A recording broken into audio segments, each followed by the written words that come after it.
Mobilidade urbana é o assunto do momento. Transportar milhões de pessoas diariamente pelos grandes centros é um desafio muito complexo e não existe solução única. Todos os veículos podem fazer parte de um sistema: ônibus, metrô, trem, automóvel. E por que não o único que não polui e ainda faz bem para a saúde?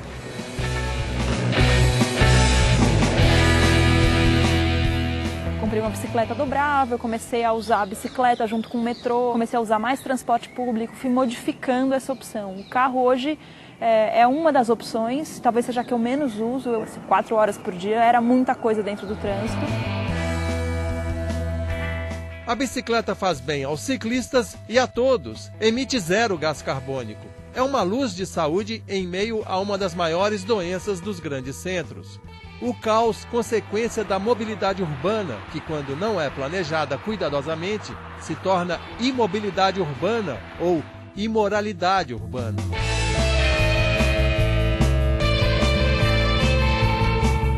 No Brasil hoje, os deslocamentos por automóvel respondem a mais ou menos 30% do total.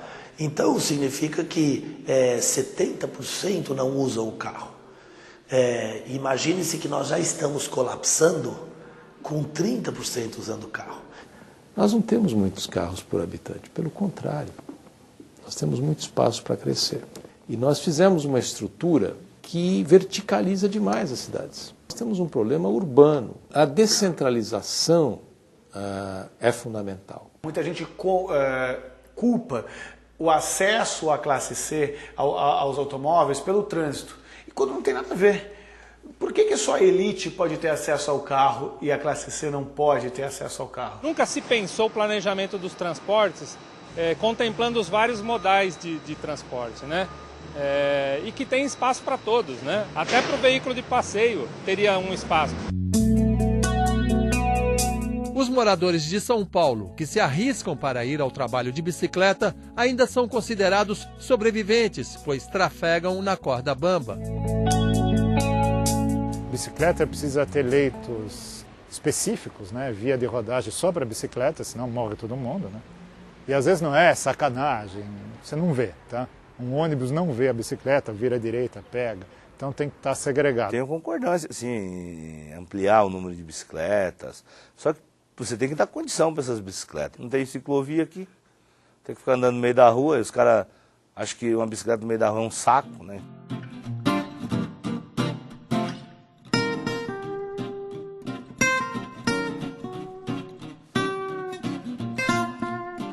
Tem realidades totalmente distintas, né? Eu conheci Amsterdã, que é a Meca, é a nossa talvez maior referência eurocêntrica de mobilidade por bicicletas, né? O Vietnã, que é um país que tem muita bicicleta de uma outra forma, sem nenhuma infraestrutura, mas as pessoas se locomovem muito.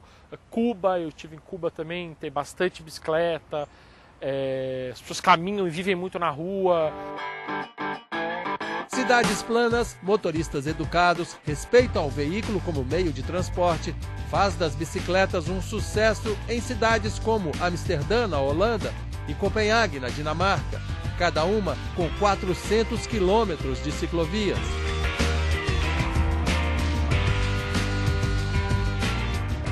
Copenhague é parecida com Amsterdã, sob o aspecto das bicicletas. Devia chamar Bicicletópolis. Olha, para todo lugar. Bicicleta para todo lado. É meio de transporte, de fato. É ecológico, ocupa pouco espaço, é saudável. Uma coisa impressionante, aqui ó, só nesse pedaço, há estacionamento para 1, 2, 3, 4, 5, 6, 7, 8 bicicletas. Cada um desses são 8 bicicletas. Há várias deles. Imagina se fosse, como caberia, se as pessoas tivessem automóveis. Em Amsterdã, a prefeitura investe 17 milhões de euros por ano no sistema de tráfego de bicicletas. O investimento não é somente na infraestrutura viária específica. Campanhas educativas estão incluídas na verba destinada a esse meio de transporte. Campanhas de educação, campanhas de compartilhamento também são fundamentais. Fiscalização, multa, punição exemplar de motoristas infratores também é fundamental para aumentar o uso e o acesso à bicicleta no Brasil. Boa cidade do ponto de vista da mobilidade não é nem a que tem mais avenidas, nem a que tem mais metrô, nem a que tem mais ciclovia, é a que tem mais opções. Um estudo da Prefeitura de Copenhague revela que a construção de 1 quilômetro de ciclovia exclusiva, protegida dos automóveis, custa o equivalente a 3 milhões de reais, enquanto 1 quilômetro de metrô chega a 350 milhões de reais. Isso, obviamente, não quer dizer que deveríamos substituir o metrô por bicicletas, mas sim que elas podem fazer parte de um sistema de transporte público inteligente. O que falta no Brasil é o devido envolvimento de todos nessa causa. A sociedade, empresas e governos municipais, estaduais e federal. Em São Paulo, a maior metrópole do Brasil, há somente cerca de 70 quilômetros de ciclovias. A maioria das grandes cidades brasileiras mal possui 20 quilômetros, com exceção do Rio de Janeiro, com 361 quilômetros. Mesmo assim, é pouco. Em Berlim, são 700 quilômetros de ciclovias. Nova York, 800. São Paulo é uma cidade que mede 60 quilômetros do sul ao norte. Ninguém está propondo que as pessoas pedalem 60 quilômetros no seu percurso diário, mas que a bicicleta possa ser parte dos seus deslocamentos. Você vai de bicicleta até um ponto, deixa no estacionamento, pega o metrô e assim vai. Em 2004, o Ministério das Cidades criou o Programa Brasileiro de Mobilidade por Bicicleta, mas os avanços no sentido de fomentar o uso seguro dela como meio de transporte ainda engatinham. Existem iniciativas localizadas, como em Mauá, no ABC Paulista. Ao lado da estação de trem, no centro, fica o maior bicicletário da América Latina, com 2.000 vagas.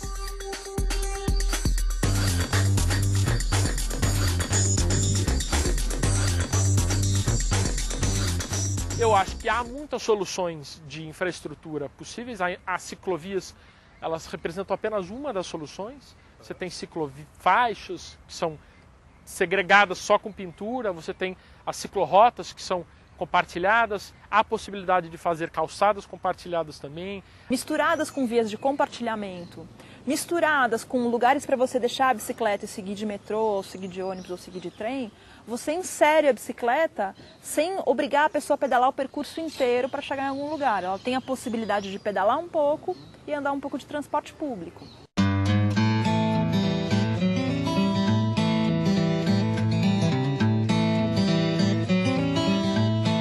Você sabia? Todos os domingos são mais de 100 mil ciclistas pedalando pelas ruas e avenidas da capital paulista. A cidade registrou um aquecimento de 30% no mercado de bicicleta desde a implantação das ciclovias de lazer.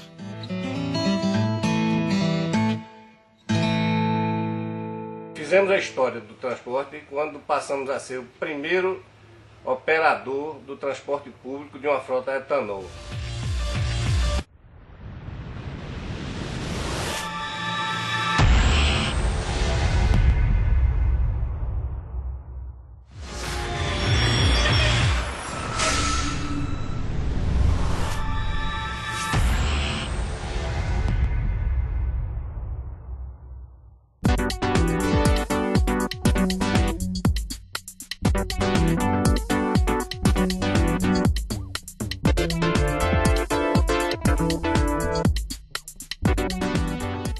O Brasil é o terceiro produtor mundial de bicicletas, 6 milhões por ano. Só perde para a Índia, que produz 20 milhões, e China, 100 milhões. Apesar dos números, as duas maiores fabricantes de bicicletas brasileiras passam por transformações. 70% da Caloi foram adquiridos pelo grupo canadense Dorel. A Monarch vem sofrendo seriamente com a concorrência das bicicletas chinesas, que chegam ao país muito baratas. Pudera, cerca de 40% do preço das bicicletas brasileiras são impostos, o que as coloca entre as mais caras do mundo. Uma bicicleta que deveria custar R$700, custa mais de 1.000. Ela é vendida a mais de 1.000, por causa da carga tributária. Isso explica o crescimento do mercado de bicicletas produzidas informalmente no país. dessas empresas que representam 60% do mercado. Elas são discriminadas porque são consideradas informais. Não são indústrias, é um comércio que monta a bicicleta, então elas não recolhem o IPI.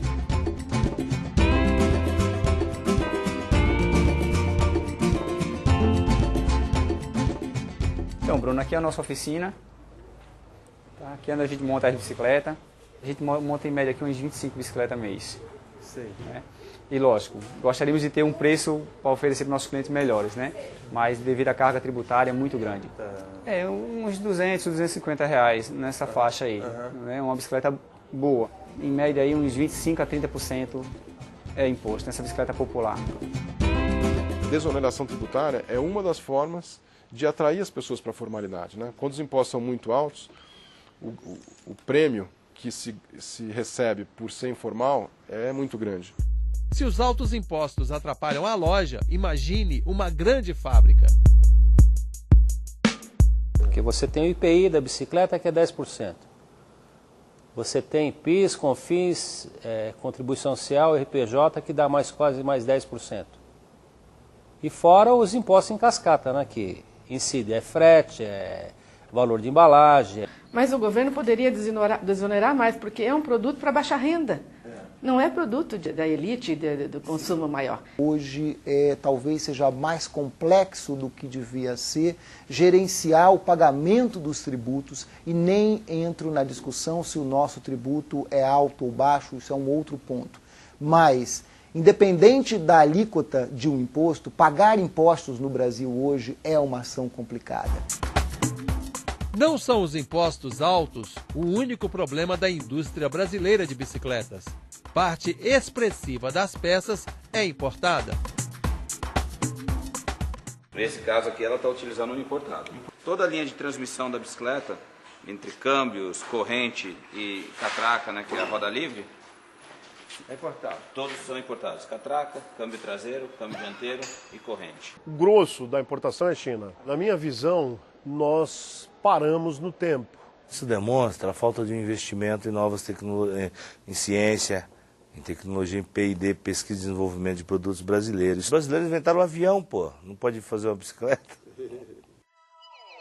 Aqui no Polo Industrial de Manaus, que produz 20% das nossas bicicletas, o problema é maior, pois aqui as fábricas podem importar peças com uma isenção de impostos muito grande, chega a 88%. Ao incentivar Manaus, o governo falou, quem quiser fabricar bicicleta, que vá para lá. E ele esperava, o governo, que o setor crescesse lá. Mas não foi assim que aconteceu. No mundo todo, ela é fabricada onde está o consumidor. E o consumidor não está na Amazônia. O consumidor está no Sudeste, está no Sul, está no Centro-Oeste.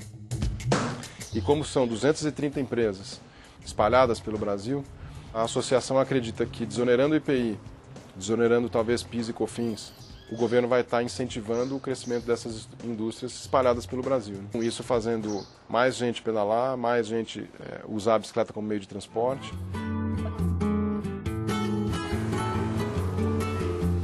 O vereador de São Paulo, José Polici Neto, se tornou um militante da mobilidade urbana, utilizando a bicicleta como veículo. O que a gente está tentando convencer o executivo do município? Estabelecer uma política para o uso da bicicleta enquanto o principal modal de integração dos modais de alta capacidade. O cidadão comprar a bicicleta, pega a nota fiscal, vai à SP Trans e recebe um bilhete único com todo o valor do imposto que foi pago para ele usar nessa intermodalidade. Então vamos imaginar que a bicicleta custe R$1.000 e pagou R$500 de imposto. Você ganha um bilhete único de R$500.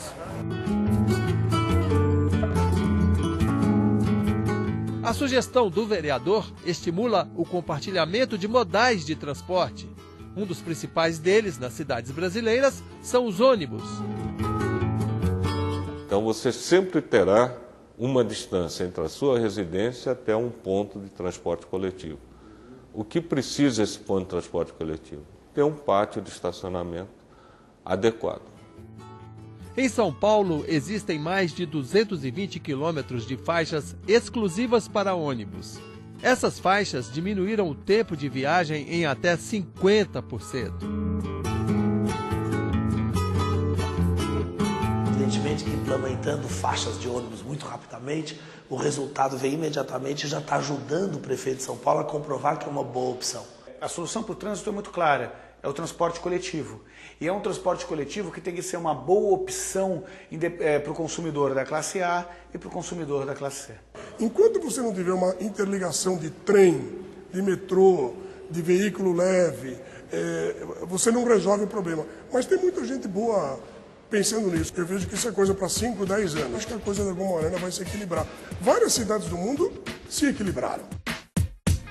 A indústria brasileira tem investido na produção de coletivos mais eficientes, com maior poder de carga e menos poluidores.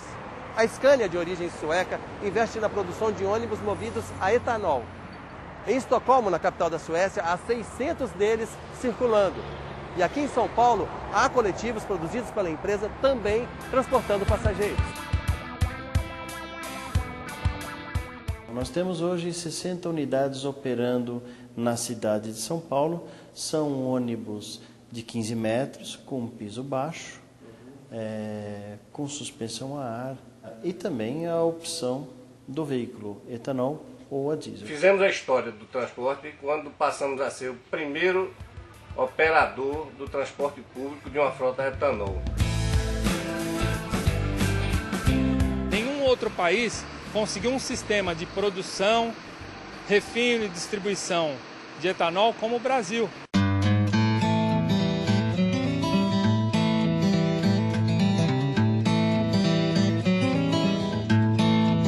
Você sabia?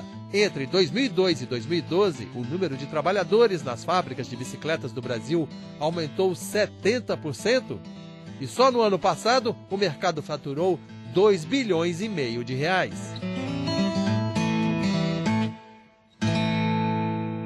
Em nenhum lugar do mundo em que o transporte coletivo é eficiente ou eficaz, a venda de automóvel caiu.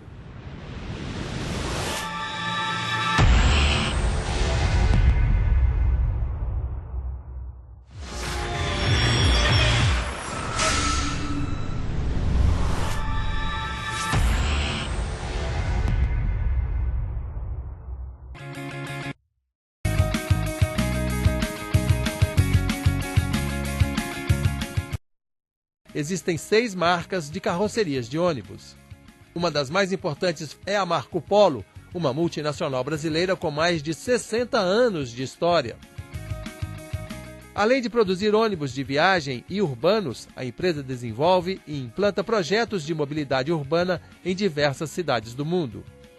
A preocupação do governo, de todas as entidades, é de implantar um projeto que possa fazer com que as pessoas deixem o seu carro em casa, utilizem o seu carro para os finais de semana, para o seu lazer e para trabalho, estudo e toda a movimentação dentro das grandes cidades, se utilize dos sistemas que hoje nós chamamos de sistemas BRTs. Todas as capitais estão implantando sistemas BRTs. Esse programa do sistema BRT inicia-se lá na década de 70 na cidade de Curitiba. Um sucesso que foi exemplo para o mundo inteiro, foi expandido para vários países. Hoje o exemplo internacional é a cidade de Bogotá, que tem o melhor sistema BRT, e de lá nós trouxemos muitas ideias para serem implantadas nas nossas cidades.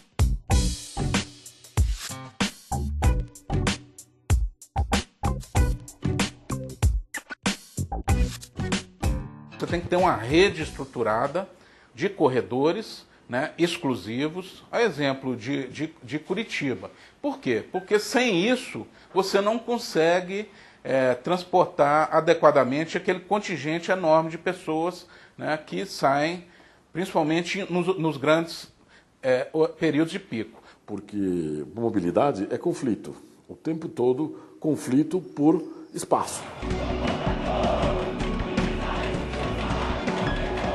Em junho de 2013, as principais cidades do país pararam diante de grandes manifestações, uma constatação de insatisfação coletiva com os serviços públicos.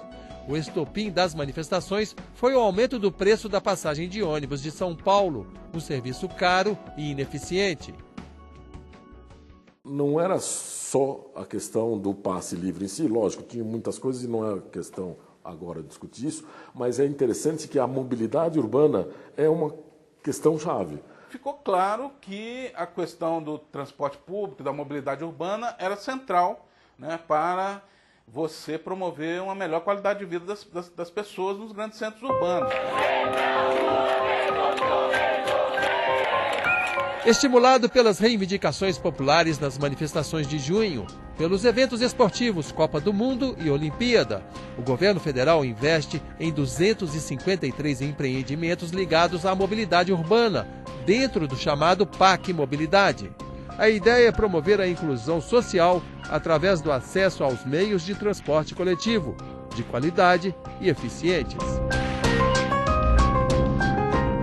Entre os modais estão corredores de ônibus, BRTs, metrô, aeromóvel, veículos leves sobre trilhos. As grandes cidades receberão o total de 18 bilhões de reais para investir na mobilidade urbana. É sabido que em todas as cidades-sedes houve uma antecipação de investimento público que aconteceria daqui 10, 15 ou 20 anos. Isso foi trazido para agora. Nos últimos 5 anos tem se observado, né, não só iniciativa do governo federal, mas dos estados e dos municípios, você tem observado, pelo menos há projetos, há tentativa de viabilizar, né, grandes projetos aí na área de mobilidade urbana. O BNDES já há muito tempo é o financiador dos grandes projetos de mobilidade urbana que estão sendo feitos. Evidentemente que não são projetos rápidos de serem feitos, são projetos que são complexos, por isso que muitas vezes demora mais do que nós todos gostaríamos. A cidade vai ter uma solução diferente, para algumas vai ser metrô, para outras vai ser bonde, para outras vai ser VLT, mas todas elas precisam optar por este modelo, um modelo do transporte de massa, coletivo, generalizado na cidade, que se apoia em formas alternativas que são complementares.